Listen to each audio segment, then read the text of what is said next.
Haremos la rueda de prensa con José María Berrocal, técnico de Movistar Estudiantes. Antes que nada, como siempre, nos hará una valoración del partido en castellano, ¿vale? Para que lo puedan tener los medios y el club. Y después, si tenéis preguntas, me pedís turno, cuando quieras. Bueno, buen día.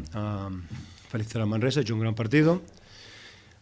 En esta liga, cuando juegas fuera de casa, hay que saber qué te encontrarás, que es con un equipo muy duro, que juega intenso, que juega agresivo, y pienso que este partido, si me quedo con lo malo, intentaré quedarme con lo bueno, en el sentido de que hay que aprender que en esta liga hay que jugar muy intenso, muy agresivo y estar preparado a jugar esa dureza que Manresa ha demostrado todo el año, por eso está donde está, ¿no?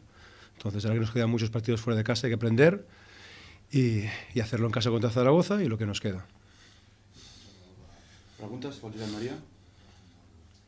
Xavi? Ha tingut un encert, un atac important en alguns moments, però heu patit aquesta irregularitat, ¿no? Recibir 101 puntos, recibir 55 primera parte, pues ya vas a remolque, los dos, es decir, si vas a jugar fuera de casa, a ganar 101, 102 es complicado, hay que tener mejor defensa.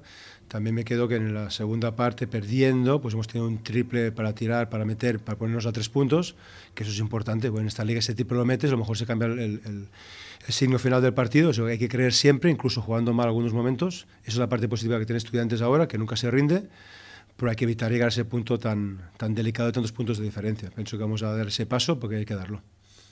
Heu vist opcions de poder guanyar el partit? Bueno, hay que intentar siempre luchar hasta el final. Y cuando estás y metes 6 puntos o un triple para meter, cuando quedan 2 minutos, es opciones de partido. Como visteis ayer, hay partidos muy igualados. Si llegas a meter ese triple, a lo mejor tienes opción de empatar. O sea, sí que hemos visto opciones, pero han sido muy pocas.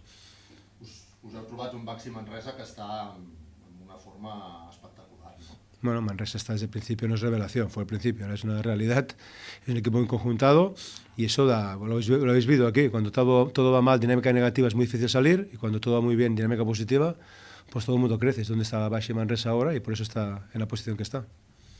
Pues si no